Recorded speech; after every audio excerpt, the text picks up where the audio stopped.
Welcome to the second episode of Saving the Association. We're past the ugly duckling phase, we hope. I'm your host, Tanner Simmons, along with my co-host. Brett, good to see you guys.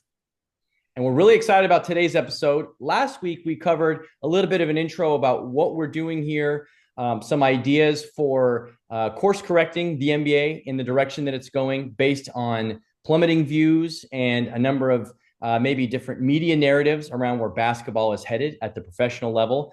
But we're excited to talk about solutions and salvation for what people esteem as one of the best leagues in the world. Brett, what are we going to be chatting about today as far as league news goes? Oh, we've got a great show today, Tanner.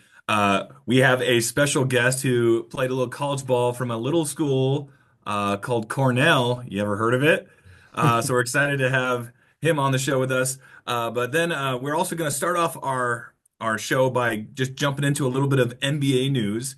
And just to get things rolling, we're going to talk a little bit about the Pistons Timberwolves fight. If you've been following the league, I'm sure you watched some YouTube clips on it if you missed it live. But Tanner, just wanted to ask you, what are your thoughts on the fight in regards to what it means for the league? Does this make it more entertaining? Does it bring something negative to the league? What are your thoughts on this fight? Yeah, I think the NBA is at a place right now where most news is good news. I do like fights because they're rare and they don't actually come to fruition. A lot of guys talk, a lot of guys threaten to fight. I'm a Jazz guy, as you can see. Jordan Clarkson, who squares up a lot, doesn't actually throw any blows. So to see some guys actually come to blows and get scrappy was really cool. I do think it's good just as far as forwarding the narrative of the tough guy league coming back.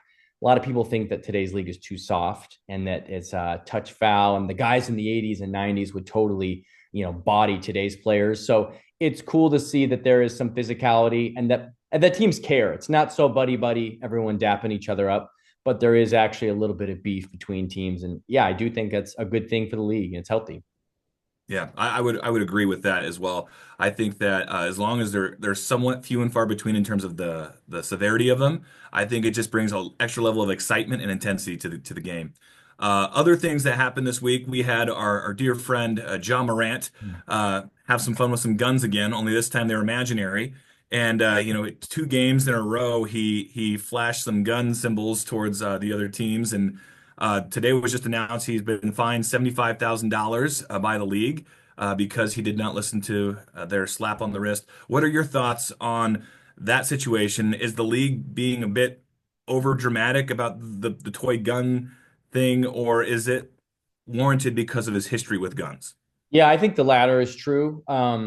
A lot of guys have different celebrations that actually represent some kind of like weaponry. I mean, I think Jamal Murray does the arrow, and some other guys do some pointing and some other gestures that I don't know resemble violence. But given Jaw's history, I think that they're not happy about the path that he's going down. It's a bit head scratching to me that even with a warning, he continues to do this. He Yeah. doesn't seem very apologetic after the offseason stuff. And he's not real penitent, given that like this is his chance to show that he's turned a new leaf. So that's where I'm not I think he's super talented. He is also shooting under 30% from three this year. And I don't know how well he'll age, even with his availability. He can make the freak plays. He's definitely a human highlight reel, but I'm just not a big buyer of stocks in John Morant going forward. Yeah. The irony is he's not a good shooter and he's flashing guns all the time, but that's a different Yeah. story for a different day. Hey, we've had some big games by players this week as well. Wanted to quick go through those. We had Curry who put up 52 points, 10 rebounds, 8 assists, shooting 12 for 20 from three. At 37 years old, still getting it done. And we had Giannis last night put up 35, 17 rebounds, and 20 assists, shooting 10 for 11 from the free throw line. And then we had Jokic put up 61, 10, and 10, but it was an overtime loss. In your opinion, which game, based upon all those criteria, you think is most impressive? I see you omitted one. I had 21, 6, and 4 in City League last week. I don't see that here, which that's fine. We'll get to that. But in the spirit of old guys trying to get it done, I think I'm most impressed with Steph. But Steph's consistency and his ability to make the toughest shot in the league, so just every night, it feels like, is continually impressive to me. And given the fact that they've had some roster turnover outside of he and Draymond, really, and maybe Kevon Looney, it's wild how they can retool that thing over and over and over. And you have to imagine part of that is reaping some benefits from a Jimmy Butler coming over and some other guys. But I think what Steph does and continues to do for keeping the game exciting and really watchable is just tops everything. But that's just my opinion as an undersized man who loves to shoot as well. Yeah, I debate. I go back and forth between him and Jokic. Jokic, just to put up 60 points is amazing, and you look at all of his shooting percentages, and they're just crazy good as well. Yeah. So I think the fact that Steph's so old maybe gives him the edge, but I think Jokic, just as a big man doing what he's doing, is really impressive too. But I think that's all the league news we have for today. So Tanner, do you want to go ahead and we can move on to our next segment? Yeah, absolutely. We have with us none other than Mr. Kyle Brown, former college basketball player at the Division One level at Cornell, big time, You ever and heard a it? good friend of mine dating back to around 2020 in the Denver, Colorado area. Kyle, I'll let you introduce yourself for a minute, but certified ball knower, certified hooper, certified father, and certified tech slash statistician minded man. Yeah, absolutely. Thanks, Tanner. Quick introduction. Like Tanner said, I played 4 years at Cornell. Got to play with some awesome buddies there. Had a great time. Had two different coaches while I was there, so I got to learn from a couple different people. Currently live in Nashville, Tennessee, which is an awesome place to be at, minus the tornadoes that we had yesterday. Oh yeah. Um, and then let's see, basketball wise, I played my high school basketball in Seattle, Washington for a school called Newport High School. Also, the high school where Mark Pope went. Mm, Fun fact. fun. And then from there, did a 2 year mission for the church that I go to, and then ended up at Cornell. After that, I've won a couple city league titles, high level basketball, Yeah. and love playing with my friends and those kind of things. It looks like Brett's actually trying to trap you here for our next segment, which is Full called court Full Court press. Press. So watch out, Kyle. All right.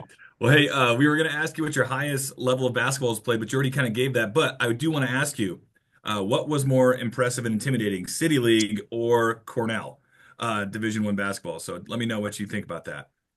Yeah, I don't know. I had to do City League on some low nights of sleep. I was working at a startup and probably went a couple times not having slept a couple nights. So that was pretty intimidating because I couldn't really see straight. But other than that, playing in the dome for Syracuse, that was pretty fun. That's Intimidating might not be the right word, but it was definitely a great atmosphere. very good. So what's your favorite NBA team? Yeah, if I had to choose a team right now, it'd probably be the Nuggets. I grew up in a bunch of different places. I moved around a lot, so I ended up following players and not teams as much. But yeah, Nuggets are probably the team that I cheer for the most right now, just because, like Tanner said, we spent a couple years in Denver during the rise of Jokic, so it's Tell pretty him, fun. tell him whose name's on your father's pool at his house. Oh yeah, Irving Johnson. My dad bought his old house, not Oh, Magic that's Johnson, but awesome. Oh, the other. the uglier Irvin. Sorry, I mean the less No famous shade, Irvin. uglier Irvin. Less famous Irving. Yeah, the Yeah. Nuggets That- one. So he bought that house for the high doorways. So oh, that's great. That's great. Well, hey, so you talked about following a favorite team. So, favorite players. So, who is your favorite player of all time growing up? yeah, growing up it was Reggie Miller for sure. I just loved the way that he competed, shot threes because I'm a shooting guard as well, and he's also super skinny and lanky, which that's kind of the way that I am. I can't put on weight, never have been able to. So, yeah, big fan of Reggie Miller. That's a really cool problem to have, man. But hey, so here's my next question: is if you could go back in time and change one thing, and since you're a player follower, we can do that as well. Change one thing from either watching your favorite player or from watching your favorite team. Like, what's the one decision or thing you wish you could change in history that would have made either that player or your team uh, like have a great moment? That's a great question. Thank you. Thank you. Yeah, if I had to change one thing, about a player in all of NBA history. Man, that's huge. Um, I mean, I know what Tanner would say, so I won't go with what he says about the I'm Jazz and the genuinely shot confused being what you would shot. say. But yeah, I'd probably go. So I was a huge Brandon Roy fan, and if I could Oh, change one thing, I would change his knees. Mm. Does that yeah, count? I that feel like that counts. I mean, he's a Seattle guy through and through. Just everybody loved him, and man, let me tell you, he's a bucket. Like there's not many people like Brandon Roy in the Bama basketball, and if he had a little bit healthier, him, and I feel like he could have done some pretty great things. So that's just for like the love of the game and just wanting to see him and that team be more successful. As a Derrick Rose and Bulls fan, I totally get the whole knee thing. But Yeah. who do you think is currently, or in the last maybe 5 years, the most overrated NBA player? Yeah. Oh man, I saw this on the first episode, and I've been thinking about it ever since. I'm like, man, if you'd asked me 5 years ago this question, I probably would have said James Harden, like you guys talked about last week. But I feel like probably the most overrated player. Depends on what you think of like overrated. Is it like people think he's better than he is, or people talk about him too much, right? Like there's two different things, and I think that um, there's probably a couple people that I don't know. I don't know if he's overrated, but I feel like people talk a lot about Jalen Brown, like in a negative and a positive light. I'm not saying he's overrated, but that's just a person that comes to my mind for some reason. Hmm. He's probably like he's obviously like Finals MVP, like whatever, like it's not you're not gonna mess with him. But I feel like that's just the person that's I feel like there's been in a lot of people's Twitter spaces recently that I'm like, yeah, I I don't like know, that pick. maybe, And I think Jalen Brown, the idea of Jalen Brown is incredible. He's still really productive and awesome. Don't get me wrong. yeah, But I think yeah. all of his measurables, the aesthetic of like, oh, he looks like a prototypical awesome NBA player. But sometimes the shot selection, the inability to go one way with the handle, as we know, or even just kind of like decision making. And maybe you can blame that on having Tatum in that same lineup, which is a challenge. I think that's a good pick because he is really good, but we also esteem him on maybe a level that is next to some of the like superstars, and I don't think he's quite there. Yeah, he's I like that. Yeah, is I he would a actually super say max player? I'm more of a Jason Tatum. I would go Jason Tatum more than Jalen, but I think this year Jalen's Mm. underperformed, so I would probably affirm that this year. But hey, what about this one? When was the moment you knew you weren't gonna make it in the league? Yeah, I've had a couple of these where you kind of go up and down. The moment I knew, I'm the shortest guy in my family. I have a 6'7" brother and a 6'8" dad. So I was a freshman in high school and stopped growing at 6'2", and like everybody and their mom would say, "Oh, when are you gonna be as tall as your dad?" And I was like, "I don't know, sometime soon, right? Like I'm gonna get there." And so. Anyways, I knew probably my sophomore year when I hadn't grown for about 8 months. I was like, yeah, it's probably not going to happen. All Six that two is a said, dream for some people, oh Kyle. Some people would kill to be 6'2", yeah, yeah, six two is great or until even you're 6'1". I've heard is awesome.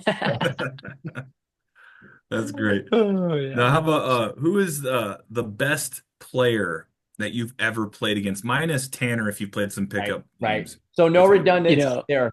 Yeah. Tanner and I have some great one-on-one battles, so That's true, that goes Brett. During back. COVID, we probably played 500 or 600 one-on-one games at Lifetime. Not even Yeah, exaggerating.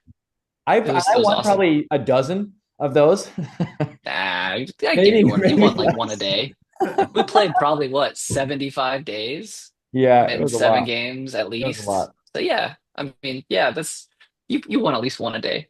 Yeah. So That's but yeah, something. best player I've ever played against. Let's see. So in high school in Seattle, I was around Zach Levine. He was in my district. And so was Tony Roten. So Tony Roten in high school, if you guys don't remember who Tony Roten is, Yeah, we know. class of 2011, number one player, went to UW, one and done, and then had a couple years in the NBA. But before he tore his ACL, so he tore his ACL playing football as a junior.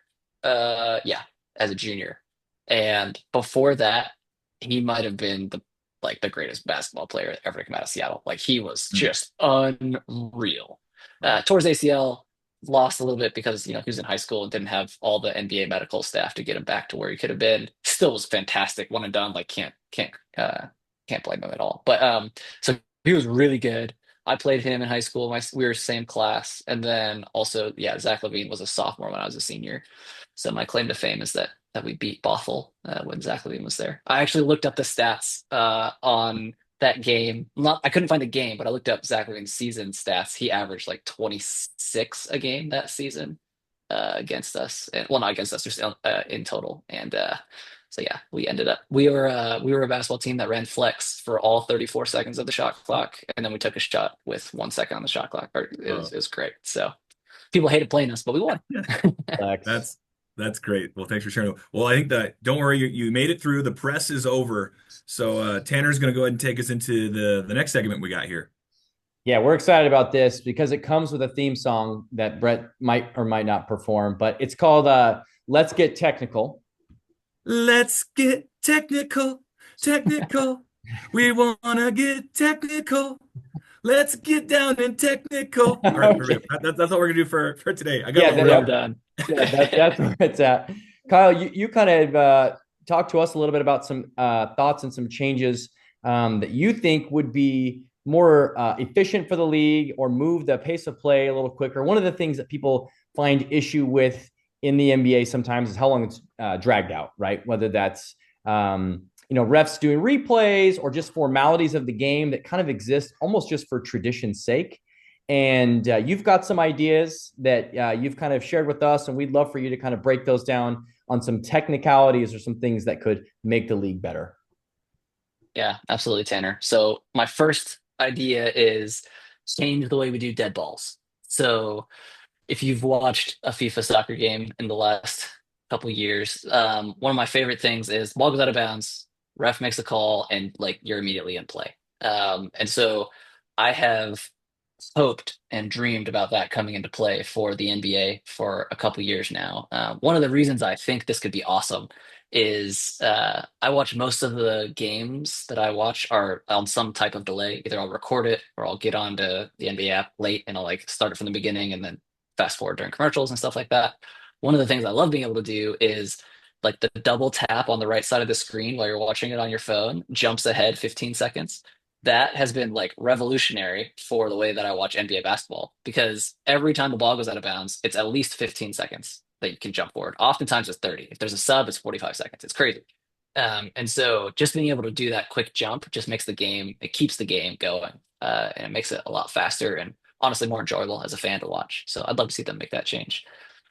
Yeah, I think the purists might have some issue with it just because there's a certain cadence to the game that we're so used to, like when a ref resets out of bounds on the sideline, Yeah. or there's just different things like with there's all kinds of stuff that would take some adjustment. But I think you get used to it because you watch FIBA, and then by the end of a FIBA game, you're like, oh, this is awesome, and you're pretty well like, yeah, I don't know, acclimated. So, what do you think, Brett? Is that Exactly. something that would throw you off? I think it'd be harder as a player just to keep pace, but Yeah. viewer, I think you could figure it out. I think what it could do is definitely it would throw some teams off. You'd have to be on your guard the whole time, which would also make it more exciting. I think there's potential issues I think with rest and also with I think getting one of the things the NBA is really trying to do is get calls right or at least have transparency in doing that. And so they'd have Yeah. to sacrifice their vision for that. But I do think what you're saying is not wrong. I do think it would help speed up the game a little bit. And specifically just like inbounds, just getting it going right away. I think teams would play faster for sure. Speaking of the Denver Nuggets, can you imagine Jokic seeing a ball get tapped out of bounds, taking one step and just launching Oh, it like full court alley-oop to Aaron Gordon? Like, So that'd good. be awesome. Kevin Love would also enjoy that rule change, I think, as well. Oh, Free throws. absolutely. So I think we should put a shot clock on free throws. Currently it's 10 seconds. I think it should be 2 or 3 seconds. Increase the pace of play, but also make it a little harder on these shooters, right? Like these are professional athletes. They've been doing this a long time. Look at Steph's numbers. He's like, what, 93%, something like that from the line. I think you should make it a little harder on him. I also think it changes the way you think about the percentages. And I want to throw a wrinkle in my idea. not only just like 2 or 3 second free throws, but any free throw is just 1 for 2 points or 1+1 for 3 points. So Preach, what that means is Kyle. like when you get fouled on a three, you get the first free throw. If you miss it, it's like a 1-on-1. You miss it, you're done. You make it, you get 1 point. The second one is worth 2 points. Oh, That's okay. like three different ideas there. I think Mm. all of those make free throw. It changes the expected value. So we're gonna get statistical here.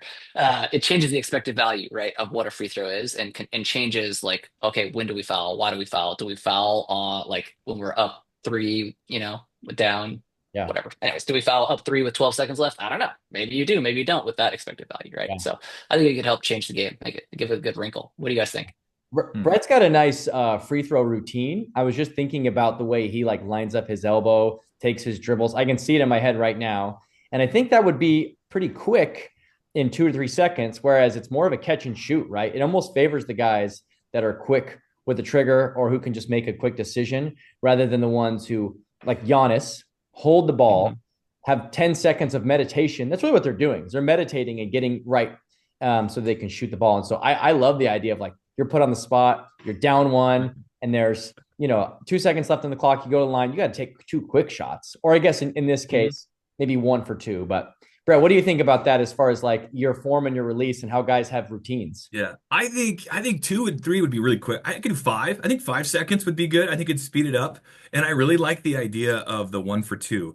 Because I'm just thinking through like NBA history and like imagine Shaquille O'Neal where if he had to make like that change, the hack-a-Shaq is completely relevant with that.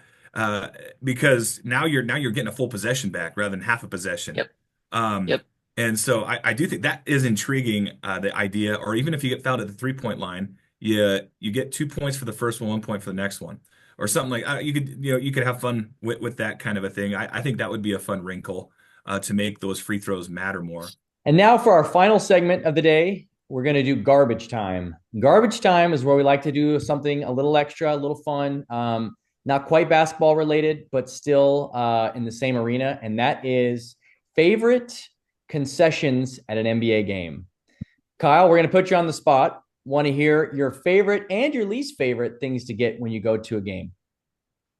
That is a great question. I think my favorite thing, just like arena food, is those barbecue nachos, man. I can eat those all day. Put some pork, put some barbecue sauce, and add the nacho chips underneath. Oh yeah, I'd eat those. I'll eat that all day.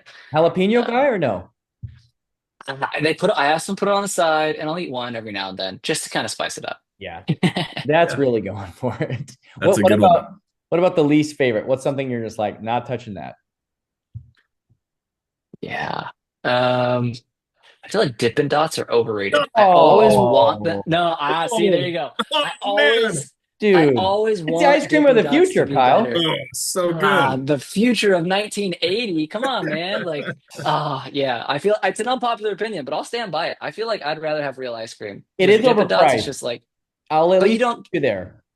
Yeah, but like you don't actually get the flavor, and it's like it's either always too cold. I don't know. That's just me. Wow, Yeah, how do you end the I'm call? throwing Hold on. shots at Where, Dippin' where do you Dots. end? Oh my. Dippin' Dots, please sponsor us. What an absolute cold take, but I respect it. I Hey, I respect like I like the pun too, Tanner. That's great. Well done. it. Well That. done. Brett, what about you? You know what? That really grinds my gears because that was one of my favorite that I was gonna Brett's say. tough. I give me Perfect. that banana split Dippin' Dot Oh, every yes. day, Oh and man. you just kind of like suck them up with your spoon. It's so good. The other thing, honorable mention, just a good old fashioned pretzel with cheese is like my Mhm. favorite go-to thing when I go to a game. Uh, Yeah. but I think the thing that grosses me out the most are those nachos. No, I'm just kidding. Now, the thing that grosses me out the most, I hate going to a game. Like, why would you buy popcorn at a game? Like basic popcorn. We're not talking movie theater extra butter. We're talking cheapo popcorn, mass produced. Yeah, not my thing. Yeah, that's valid. That's a value play there, obviously. Less of like a tasting, but it isn't like if it was movie theater popcorn, I think I would understand it more. But it really is just kind of like some garbage, whatever popcorn. Yeah. Keeps those kids entertained though, man. Tell you what, if you're in the third quarter and you're like, kids are starting to go crazy, popcorn. That's the way to go. Yeah. I think for myself, Brett, I think the pretzel is Terrible. Oh, come on, man. And I think I've seen one that wasn't just rock solid, and people are dipping it in like mustard and like gas station cheese sauce. And but hey, you know what? I don't want to yuck Hey, somebody not else. all pretzels are created equal, though. I will say that True. I've had some bad experiences That's with true. pretzels, but a good one is good. Yeah. That's true. Sorry. Keep I going. I also don't get the hype on cotton candy. I actually went to a game the other day with my son. We went to an A's game out here in Sacramento, and there's a big bag of cotton candy. And it's like I could just feel cavities in my mouth, like a half a bite in. And I was like, we paid $12 for this, and we watched them like crafted out of sugar and air. And I was like, huh, we're paying, but it's one of those things that as a kid it was elite, you know. Yeah. Hey, And then, honorable mention. One that I don't quite get is the gelato stations. mm, Like people need gelato at a basketball game. I'm not. I don't yeah, know. I think those are the people that are just like, they're They don't not like Dippin' beer Dots. drinkers, or they're or they don't want Dippin' Dots. They've graduated from Dippin' Dots apparently. Mhm. Yeah, I agree. I think one of the best things you can get at a game is if they have garlic fries. That's more of a baseball thing in that arena, but Yeah. I think like some kind of like really good garlic fry with chicken strips, that can hit pretty hard. That and a nice cold Mountain Dew, if you're out there. Brewski. Love a Yeah. sponsorship. That goes just, man, I can watch a lot of pro sports to that. But cool. Well, that's been garbage time. Thanks again, Kyle, for coming on today. We really enjoyed it. Yeah. Uh, Thank you so Absolutely. much. hopefully we'll have you back one of these days soon. Good luck in all your basketball endeavors that you're currently in. Kyle also omitted that he's been doing some coaching. So good luck Oh to yeah. your teams. That's pretty cool, as well as your up and coming star in your own home, Ezra, who's an absolute baller from what we know too. So Thank you. good to have you, and appreciate you being on episode 2. Take care, guys. Thanks, Subscribe guys. below. Have a great one, guys. All right. See ya.